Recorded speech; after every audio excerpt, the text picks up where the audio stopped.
음, 부처님 오신 날입니다.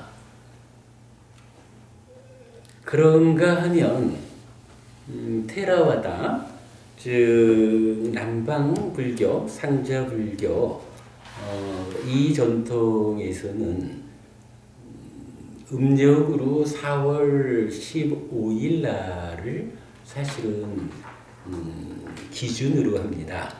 그래서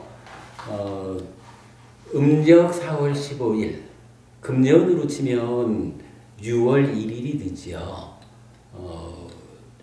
이 하루의 날에 부처님이 태어나기도 하고요.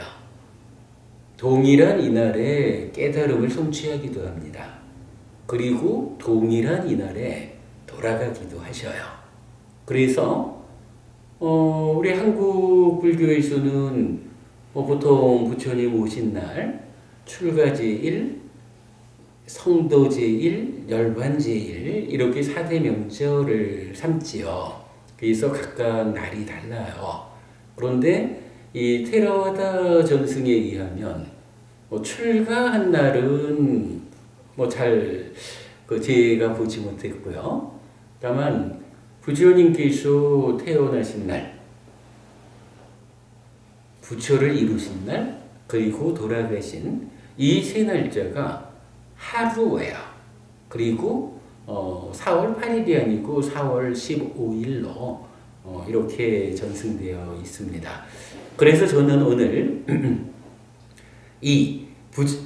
그러기 때문에 음력 4월 15일을 부처님 오신 날이라는 말로 부르지 않고, 왜냐하면 오셨고 깨달으셨고 돌아가신 세 개의 개념이 함대하는 날이기 때문에 세계적으로 부처님의 날, 붓다데이라는 말로 쓰이고 있어요.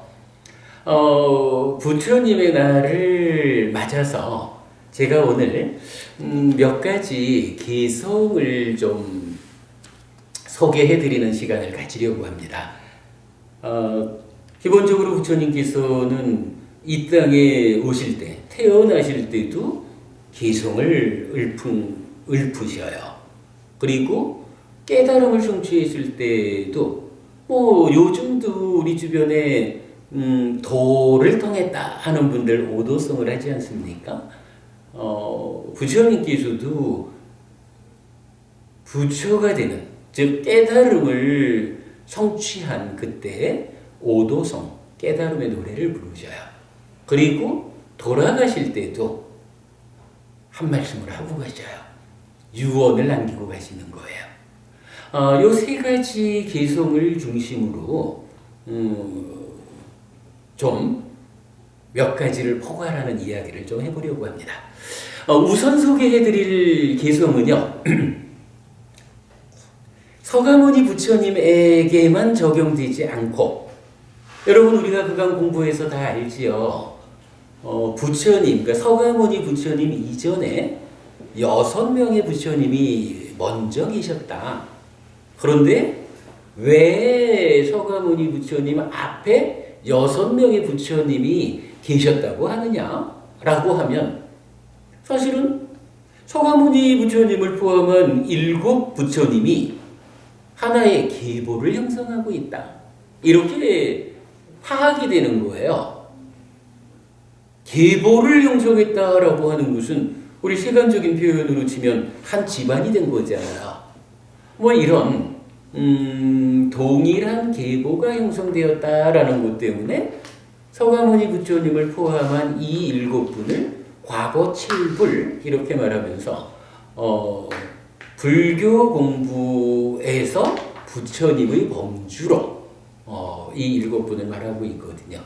이 7분이 계보를 형성했다라고 하는데, 그러면 무엇으로 계보가 형성되었을까? 갖고 보니 이 부처님들의 계보가 마치 왕위를 물려받듯이 어떤 혈통을 가지고 계보가 형성되지 않았을 거예요. 마치 어떤 조직들 뭐 하듯이 주먹의 힘으로 계보가 형성되지도 않았을 거예요. 이 과거의 7부는 무엇을 가지고 계보가 형성되었을까요? 사성제. 그렇죠. 예, 맞습니다. 사성제라고 하면 맞는 답이고, 저는 그 부분을 이렇게 표현합니다. 뭐 사성제니까 그거지 뭐. 동일한 깨달음을 계보로 하고 있다.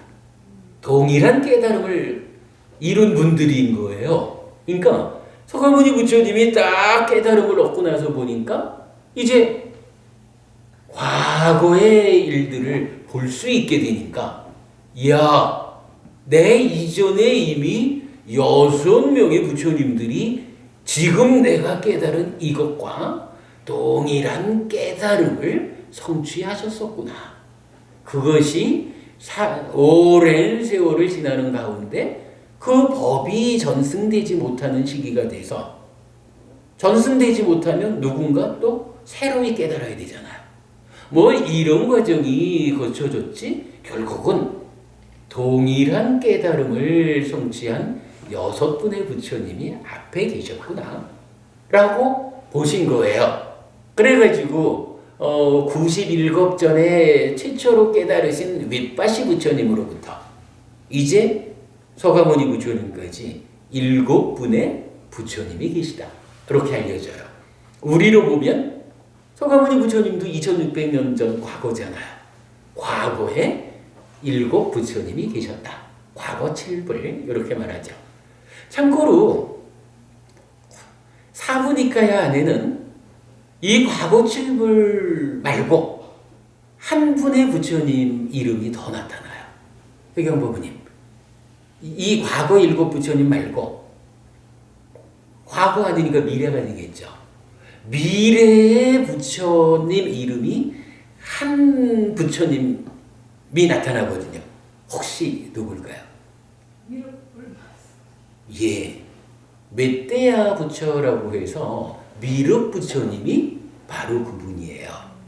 제가 좀 전에 말씀드렸지만 윗바시 부처님으로부터 이미 깨달음이 성취됐는데 왜 7분의 부처님이 태어나야 했느냐라고 하면 비유로서 말하자면 지구라고 하는 하나의 개를 놓고 보면 지구가 어느 순간 깨져버렸어. 그러면 싹 죽어버릴 거 아니에요. 모든 생명이 다 죽을 거 아니에요. 모든 생명이 죽어버리면 이 가르침이 사람들에 의해서 전승되지 않잖아요. 그러면 가르침이 전승되지 못하고 끊어지는 거예요.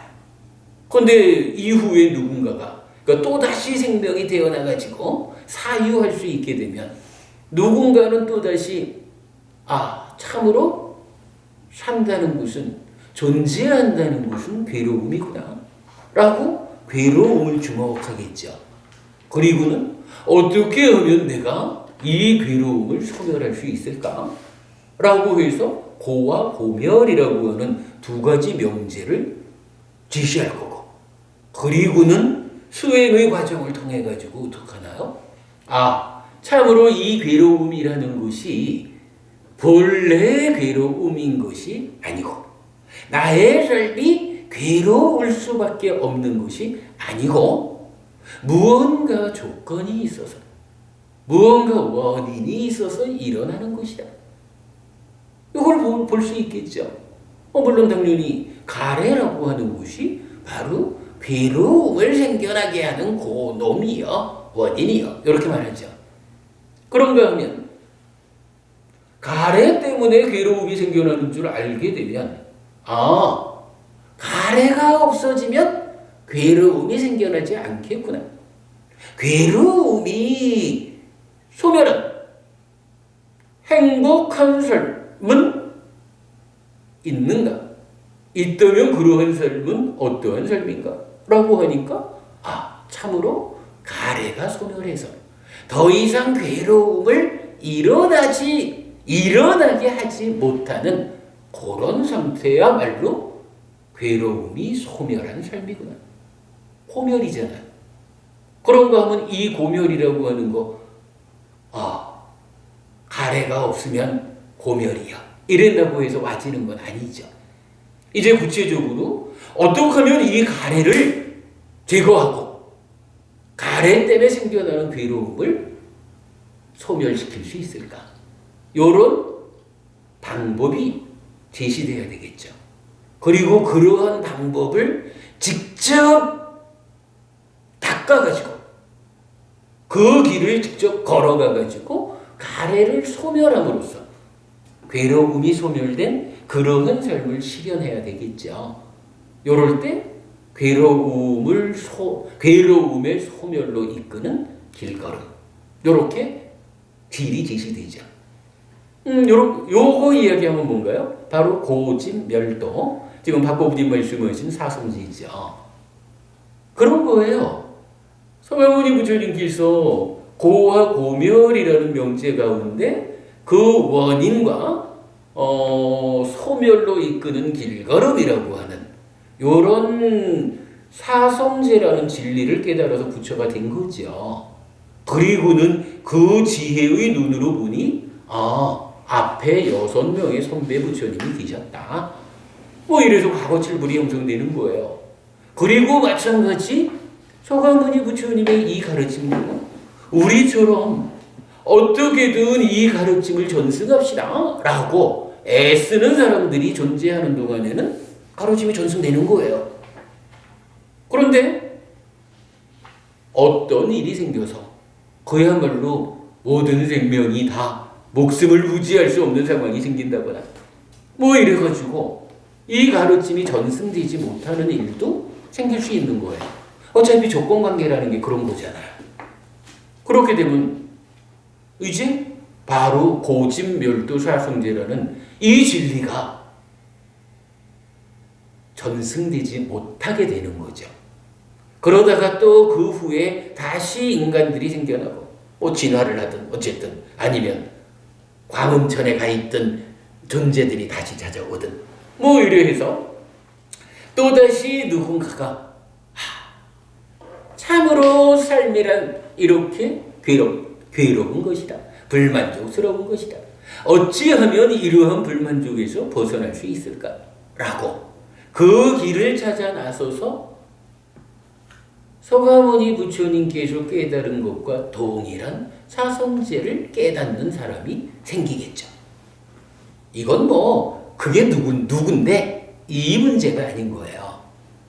분명히 이 법이 전승되지 못하는 때가 있을 것이고 그 후에 누군가는 또 고멸에 대한 노력을 통해서 깨닫는 자가 생길 거라고요. 바로 그 이후에 새롭게 깨달음을 성취하는 그분을 미륵 부처님이라고 말하는 거거든요. 사부니까야 전체적으로 부처님은 과거 7불 더하기 미륵 부처님 8분의 부처님만이 나타나요. 부처님의 날을 맞아가지고 과연 역사에는 어떠한 부처님이 계셨는가? 요점 우리가 한 가지 알아본 거로 하죠. 그러면 미륵 부처님 뒤에 오실 거고 현재까지 존재했던 분은 7명의 부처님이 있어요. 우선 개성 중에 첫 번째로 이 7분의 부처님이 공통되게 설한 개성이 있다. 아무래도 그럴 거예요. 이 7 부처님이 그냥 우리는 식구야 이런 상태가 아니고 사성제라고 하는 동일한 깨달음을 성취한 분이잖아요.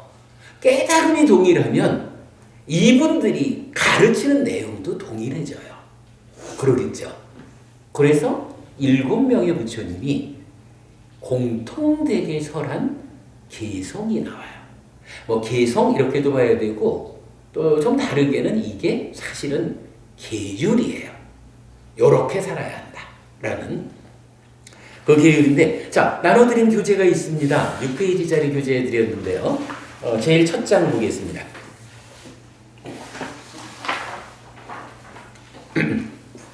자 제일 앞에 보면 7불 통계 1에서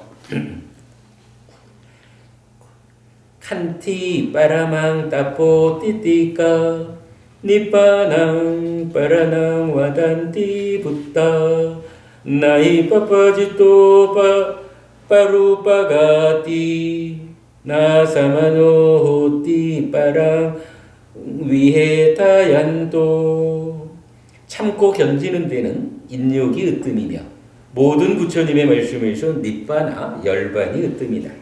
칠로 출가자는 남을 해치지 말아야 하며 남을 괴롭히는 자는 수행자가 될 수 없다.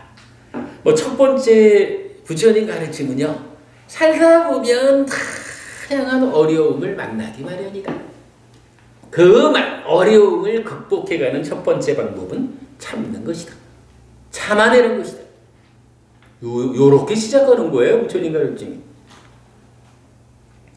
그리고 뭐니 해도 부처님 가르침은 니빠나, 열반을 실현하는 것이다.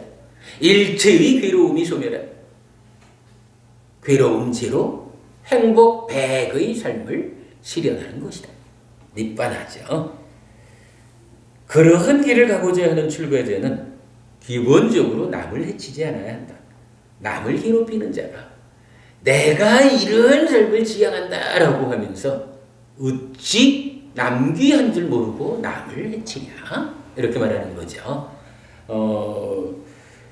모든 부처님의 공통된 가르침 첫 번째 개성이 이렇게 나타납니다. 두 번째, 사빠빠빠사 아칼라남 구살라사 우빠삼빠다 사치따 파리오다 빠낭 에땅부따나 사사낭 모든 악한 일들 짓지 않고 모든 선한 일들 구족하며 스스로 마음을 청정히 하는 것, 이것이 모든 부처님의 가르침이다. 사실은 요 개성이 한문권에서도 가장 널리 알려진 개성이죠. 한문권에서는 칠불통계라고 하면 사실은 요 한 개성을 말하죠. 자, 뒷장으로 가보겠습니다.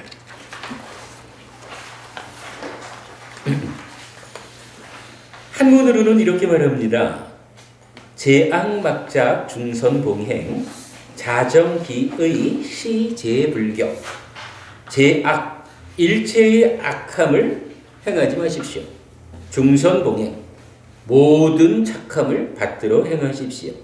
자정기의, 제가 여기 쓰기는 자정기심으로 썼는데 또 자정기의라고 나오죠. 그래서 스스로 그 심의식이라는 세 가지 마음 중에 의라고 하는 마음을 깨끗이 하십시오.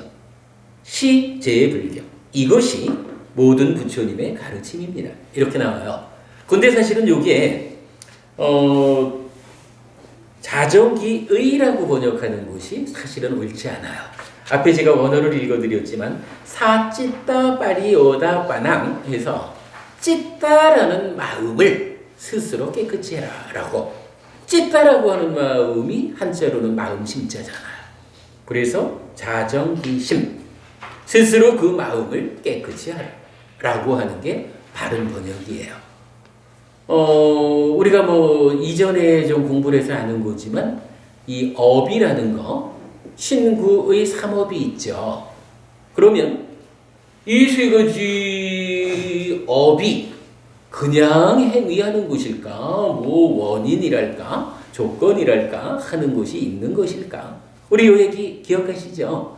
그럴 때 삼종 외도라고 해서 원인, 조건 그런 거 없어 이렇게 말하는 사람도 있고, 있긴 있는데 그게 신의 뜻이요 이렇게 말하는 사람도 있고, 있긴 있는데 그게 전생의 업이요 이렇게 말하는 사람도 있고, 부처님은 이 세 가지 모두 나의 가르침 아니다, 우리 삶의 현실 아니다 이렇게 말해주죠. 삼종 외도 이렇게 말하는 거죠. 그러면서 부처님 뭐라고 하시나요? 마음 심자를 쓰는 찌따라고 하는 요 마음이 있어서 찌따가 뭔가 말과 만의 신구의 삼업의 원인이다 이렇게 알려주는 거잖아요. 그러면 이게 자정기의, 그 의라고 하는 마음을 깨끗이 해라라는 거 하고 자정기심, 심이라는 마음을 깨끗이 해라라는 거하고는 사실은요, 현상적으로 행위하는 마음을 다스려라라는 말일지, 아니면 행위의 원인 자리에서 삶의 중심을 차지하고 있는 이 마음, 심자 마음을 다스리란 말인지 하고는 전혀 다른 거거든요. 요거 사실은 심의식이라는 세 가지 마음의 차별성을 아마도 중국 사람들이 번역할 당시에 갖지 못했던 것 같아요. 그래서 이런 오류가 있는 것 같은데, 요거 자정기 심입니다. 그래서 마음을 스스로 깨끗이 한다. 달리 말하면 번뇌를 소멸함으로써 탐진치를 뿌리 뽑아라. 탐진치에 나의 마음이 붙잡히지 않아야 한다. 청정해져야 한다. 이렇게 말해주는 거죠. 그리고 중요한 거, 시제불경. 이것이, 그러니까 이게 뭐냐 하면, 신구의 삼업을 짓는데 악한 업은 하나도 짓지 마. 선한 업은 몽땅 쳐. 그거 잘하려면 원인이 되는 마음, 심자, 찢다를 스스로 깨끗이 해야 돼. 라고 말하는 요 업을 바르게 하라라는 요것이 바로 모든 부처님의 가르친다. 라고 업을 중심에 두고 부처님들은 가르침을 정의하고 있다. 이런 이야기예요. 칠불통계에서 가장 중심에 있는 가르침이죠.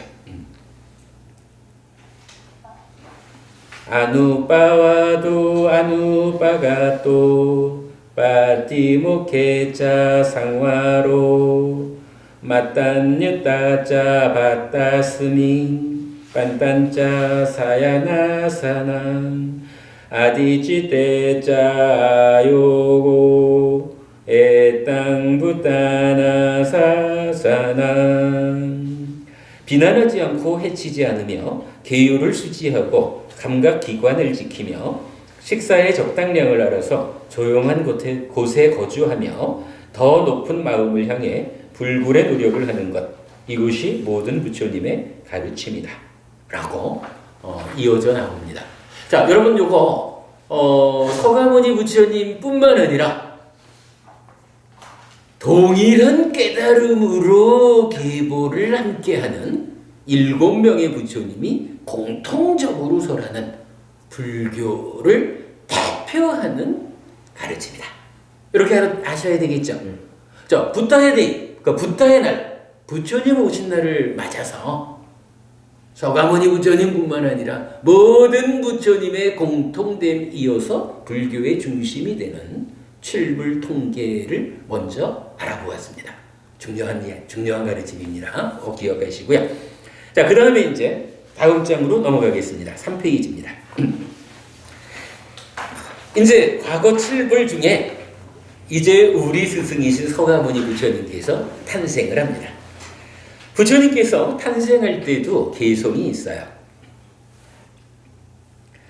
아꼬 하마스미 로까싸, 제토 하마스미 로까싸, 세토 하마스미 로까싸, 아야만띠마 자띠 나띠다니 뿌나빠오.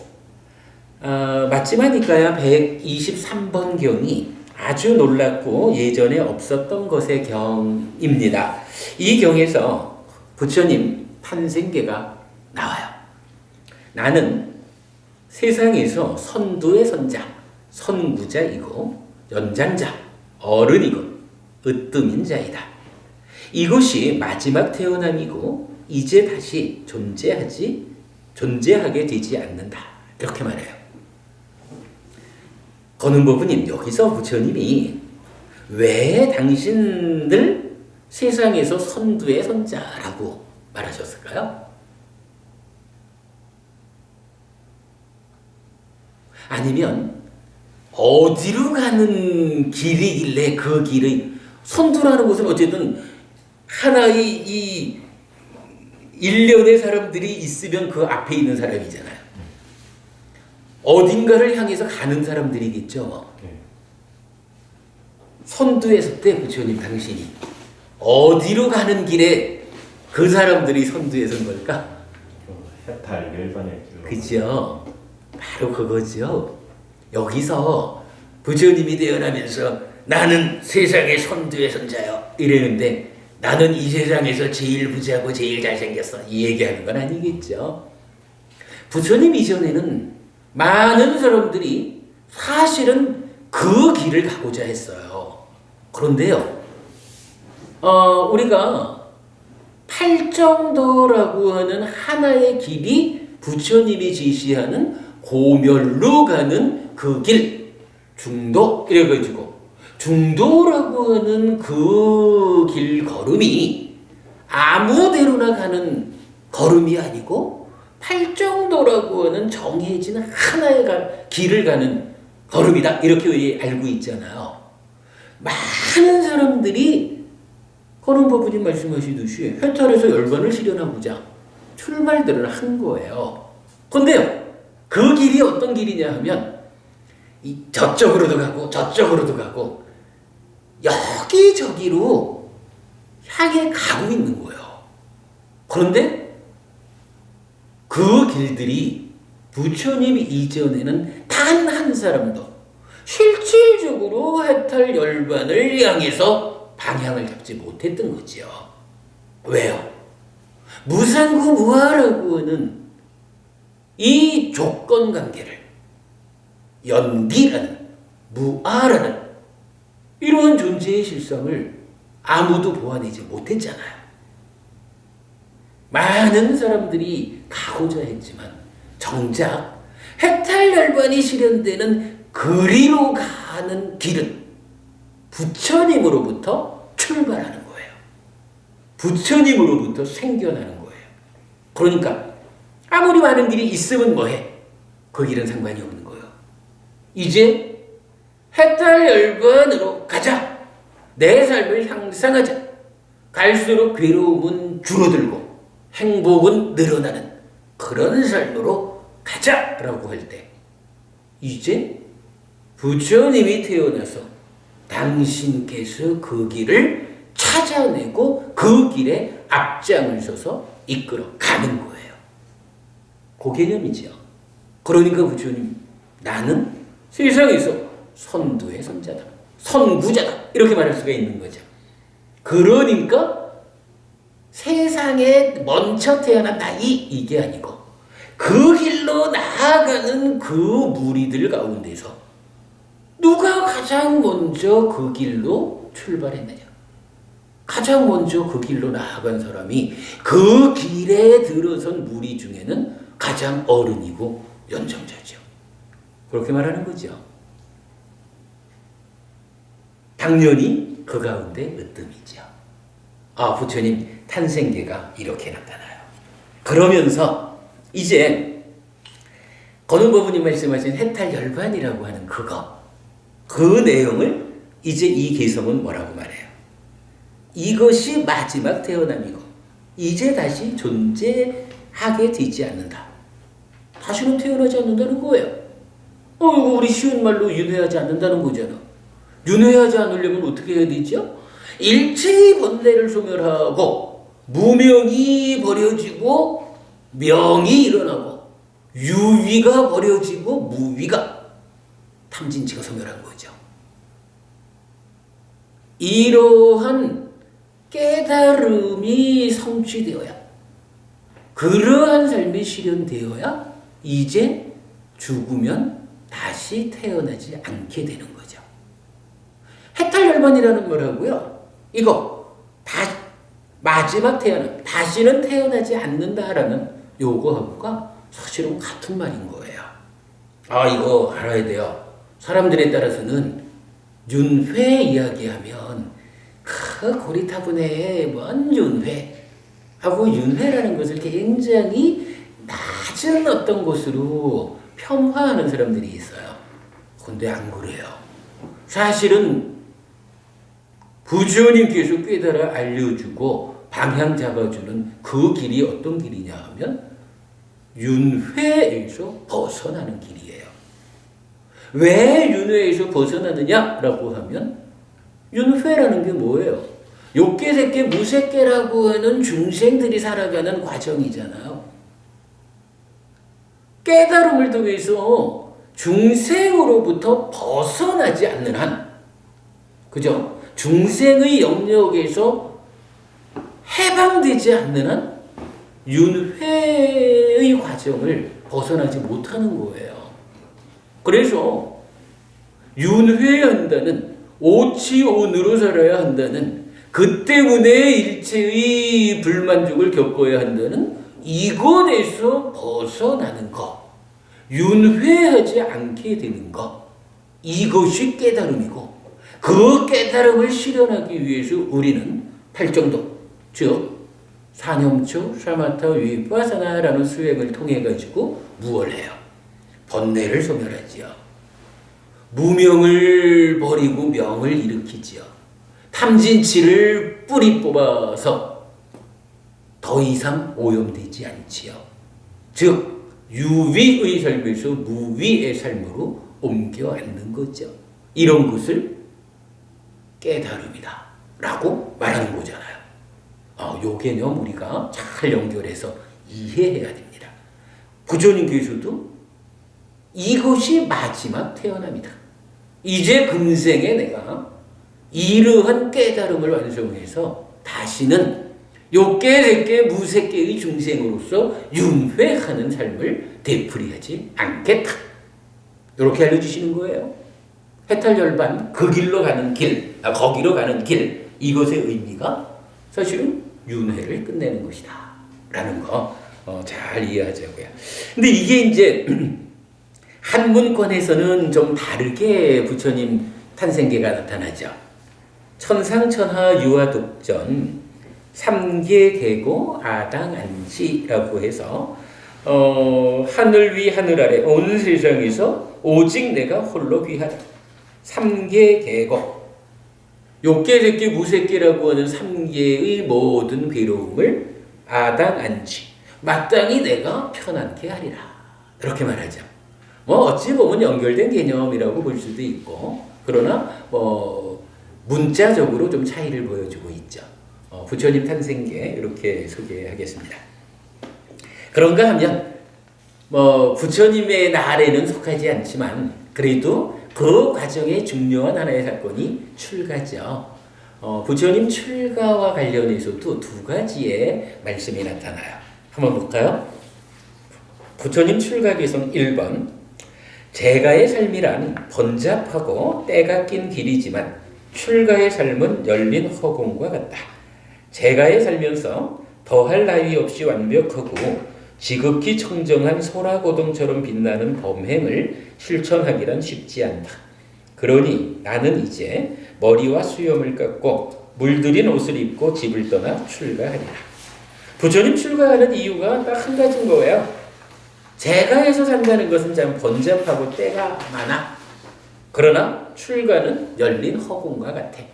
이래서 내가 출가해서 열린 허공과도 같은 세상 그러한 삶 가운데 범행을 실천하리라. 이래서 출가하는 거예요. 그런가 하면 출가 개성은 또 하나가 있어요.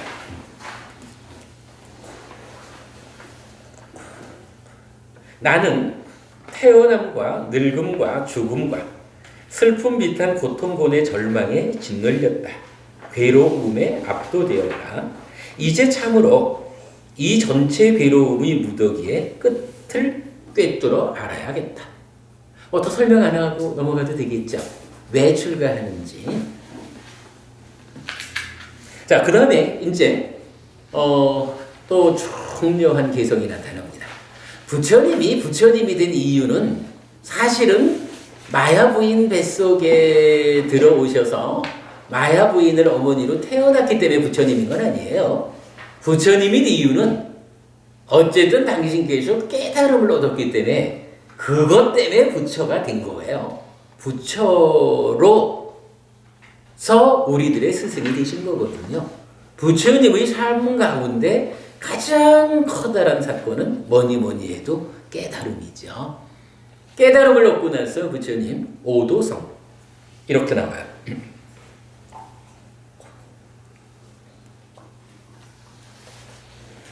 아네까자띠 상사랑 산다위상 아니피상 가하까랑 가외삼도 두카자띠 뿌나뿌낭 가하까라까디토시 뿌나게항 나까하시 사빠떼 파수까 바까 가하꾸 땅 위상카 땅 위상카라가 땅 찌땅 딴하낭 가야 맞자가 수많은 생을 윤회하면서 얻은 것 없이 이리저리 헤매었다. 집을 짓는 자를 찾으면서 거듭되는 생은 괴로움이었다. 집을 짓는 자여 나는 그대를 보았노라. 다시는 집을 짓지 못하리라. 그대의 모든 갈비뼈는 부러졌고 집의 대들보는 유위에서 떠나버렸다. 나의 마음은 형성작용에서 벗어나 버렸고 가래의 종말에 이르렀다. 우리 뭐 좀 많이 들어보는 이야기들이죠. 뭐니 해도 첫 번째 이야기가 뭐냐 하면 나 참 오랜 세월 동안 윤회했어 이 얘기죠. 오랜 세월 그러니까 수많은 생을 윤회했는데 그 윤회의 삶 가운데 참으로 얻은 것이 없이 헤매었어 이 얘기예요. 그런데 이제 왜 윤회했을까라고 하니까 뭐예요? 색수상인식 오온에 대한 집착 때문에 오취온이 되어가지고 욕계색계 무색계라고 하는 이 삼계의 중생이 되어버렸기 때문에 윤회하는 거잖아요. 오취온이라고 하는 비유적으로 말하자면 집이 생겨버린 거예요. 이런 개념. 그런데 오랜 세월을 왜 내가 오취온이 되어야 할까라고 요거 오취온이라는 집으로 지어져야 할까? 도대체 집 짓는 자가 누구길래 나는 집착에 붙잡혀서 오취온이 되어서 윤회할까? 이렇게 말하는 거죠. 집 짓는 자를 찾으면서 참으로 많은 생을 거듭했는데 그러한 삶들이 괴로운 삶이었다. 이렇게 말해요. 그런데 이제 집을 짓는 자여 나는 그대를 보았노라. 다시는 집을 짓지 못하리라. 오취온을 만드는 자여 나는 이제 보았어.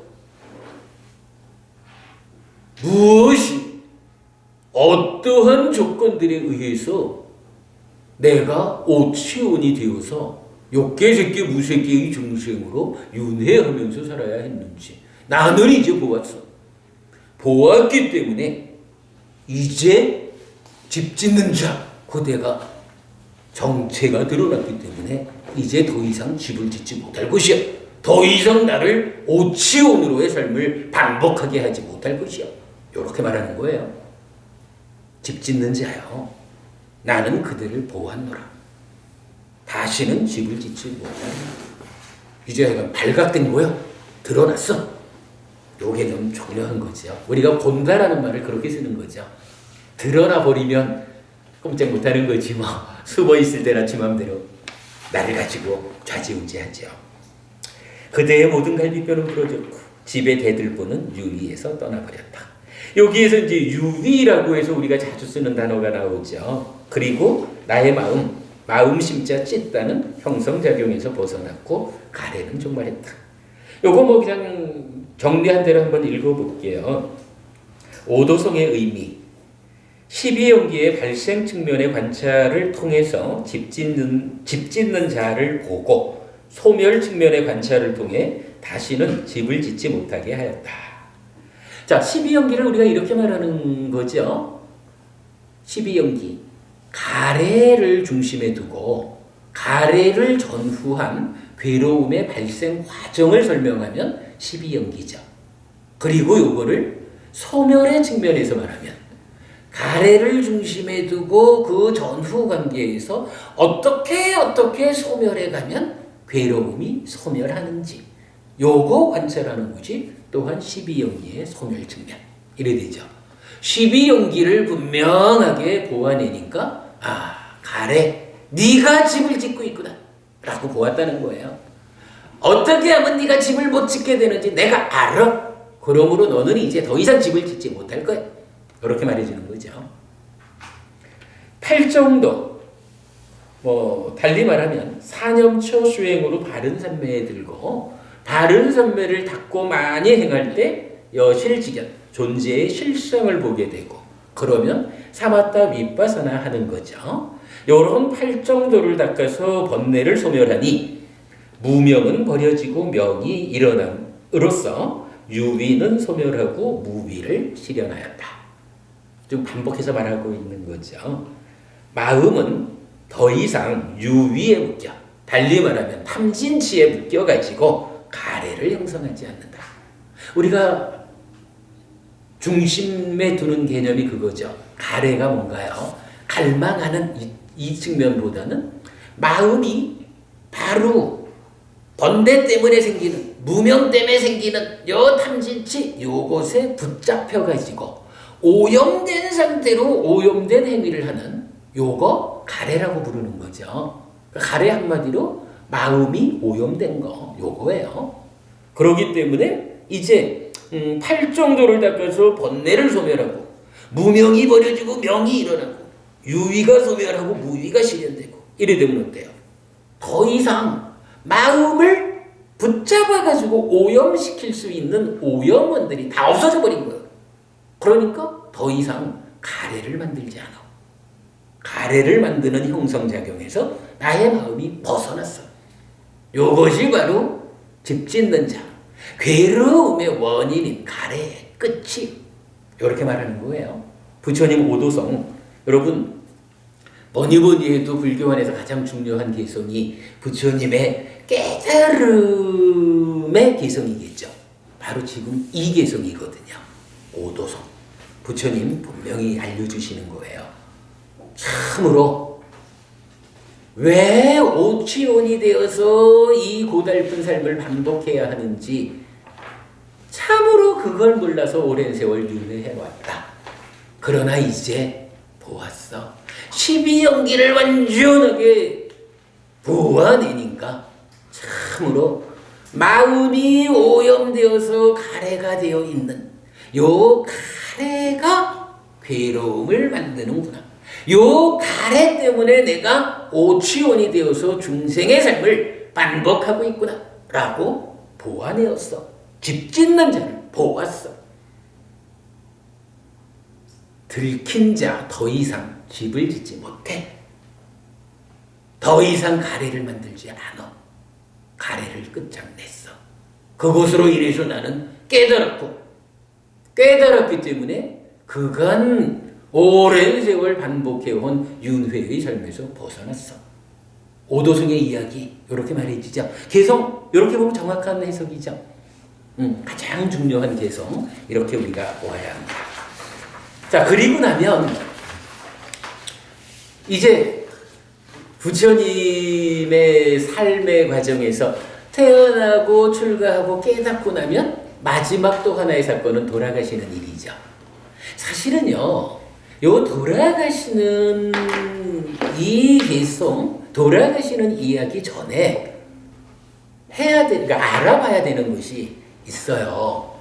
그게 뭐냐 하면, 사실은 부처님이 깨닫기만 해가지고 우리 스승이 된 건 아니잖아요. 당신께서 깨달은 이 진리를 이제 많은 사람들을 위해서 가르쳐 주셨잖아요. 사실은 부처님 깨달음 자체보다도 우리한테 더 의미를 갖는 거는 예를 들어서요. 기분이라도 좋을까요? 박보부님이 깨달았어. 그런데 박보부님이 중생들에 대한 연민의 마음을 일으키지 못해가지고 깨달았다. 그런데 깨닫지 못한 자와 중생들을 보니 저들을 위해서 가르침을 펼친다는 게 참으로 어려운 일이겠다. 이래가지고 가르침을 설하지 않고 열반에 들어버리셨다. 깨달은 박보부님이. 그래 때문이요. 이게 박보부님한테는 그게 좋은 일이지만 박보부님 깨달은 거하고 우리하고는 아무 상관도 없는 거요. 그렇잖아요. 부처님이 우리한테 스승이고 귀한 어른인 이유가 뭐냐 하면 당신께서 깨달으신 바 그 진리를 우리를 위해서 가르쳐 주셨어요. 그 가르침이 펼쳐졌다라는 것 때문에 이제 우리가 그 가르침을 배워 알고 실천하는 일을 통해서 내 삶도 부처님 쪽으로 실현되는 과정을 우리가 밟아갈 수 있잖아요. 이것 때문에 사실은 부처님이 우리한테는 의미를 갖는 거거든요. 그래서 부처님이 깨달았다라는 요 사건하고 이제 돌아가셨다라는 요 사건 중간에 부처님은 과연 어떠한 가르침을 우리에게 주셨는가? 요게 사실은 설명이 돼야 돼요. 그리고 그게 가장 중요해요. 우리가 오랜 시간 함께 공부하는 것도 따지면 그거 하는 거죠. 본래 그 부분을 간략히 좀 말하려고 했는데 시간이 좀 많이 갔네요. 우리가 오늘 그 붓다의 날 법회 의식 중에 좀 힘들게지만 중심이 되는 경전 3가지를 읽었어요. 초전법륜경, 무화상응경, 불타오른경. 요 3개의 경이 부처님께서 35세 부처가 되고 80에 돌아가실 때까지 45년 동안 가르친 설하신 모든 가르침의 중심이다 라고 말하는 거예요. 요 3개의 가르침을 제가 좀 요약해 드리려고 했는데 이건 좀 우리 다음 기회를 보기로 하죠. 어쨌든 깨달음과 돌아가심의 중간에 이렇게 경전이 설해졌다. 우리가 그 설해진 경전을 배워 알고 실천을 통해서 실현하는 그러한 불자가 되어야 한다라는 얘기로 일단 압축적으로 넘어갑시다. 그리고 남아있는 잠깐의 시간을 통해서 이제 부처님 돌아가시는 이야기. 어쨌든 부처님 80되면 돌아가셔요. 돌아가실 때도 유언조로 3가지 말씀을 남기셔요. 한 가지 말씀은 그 제자 중에 한 분인 찬다에 대해서 어찌해라 라는 거니까 좀 넘어가고 2개의 말씀은 우리가 짚어봐야 합니다. 자, 첫 번째 이런 이야기가 있습니다. 6페이지입니다. 6페이지 위에 아난다요. 그런데 그대들에게 스승의 가르침은 이제 끝나버렸다. 이제 스승은 계시지 않는다. 라는 이런 생각이 들지도 모른다. 이게 지금 언제 하는 말씀이냐 하면 돌아가실 때 하시는 말씀이잖아요. 그러니까 나 죽는다고 해서 그대들에게 아이고 이제 스승의 가르침은 끝났다. 스승은 더 이상 계시지 않는다. 요렇게 생각이 들지 모른다. 안 한다요. 그러나 그렇게 봐서는 안 된다. 안 한다요. 내가 가고 난 후에는 내가 그대들에게 가르치고 천명한 법과 율이 그대들의 스승이 될 것이다. 부처님은요. 당신께서 45년간 우리에게 알려준 가르친 법과 율이 그대들의 스승이 될 것이다. 즉 그대들의 스승인 부처 나를 대신할 것이다. 달리 말하면 이 법과 율이 바로 부처이어서 그대들의 스승이 될 것이다. 그러므로 부처를 보고자 하면 경과 율에서 만나라. 이렇게 말해주는 거예요. 여기는 이제 법과 율 이래 되지만 4가지 큰 권위라고 하는 또 다른 가르침에서는 부처님 살아생전에 설하신 경들 아무래도 우리가 그 공부의 기준으로 삼는 율장과 사부니까야 이렇게 보면 되겠죠. 이런 경전들이 법이라는 것과 권위를 같이 해요. 그래서 우리는 경전과 율장 이 2가지를 통해서 부처님을 만나야 한다. 그러면 부처님은 아직도 우리 곁에 계시다. 살아있는 부처님을 우리는 경과 율을 통해서 만나는 것이다. 이 개념. 만약 이 부분을 우리가 보지 못하면 불자가 힘을 갖지 못하는 거예요. 스승이 돌아가셨는데 뭐 이제 더 이상 우리 곁에 없는데 뭐 무슨 힘이 날까? 그러나 아닌 거예요. 스승은 육체적으로는 가셨지만 그러나 법과 율로서 경과 율로서 아직도 우리 곁에 계시다. 그러므로 우리는 힘이 있다. 내주에 부처님이 있다. 놓치지 말자고요. 그런가 하면 이제 마지막으로 한 말씀을 하셔요. 비구들이여, 참으로 이제 그대들에게 당부하노니 조건적인 것들은 소멸하기 마련인 법이다. 방일하지 말고 성취하라. 이래요. 상카라, 행이라고 하는 거죠.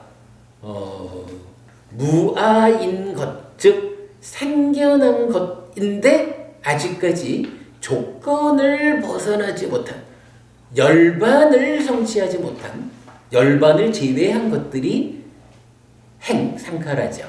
그렇게. 그래서 아직까지 무상한 조건 지어진 것들이에요.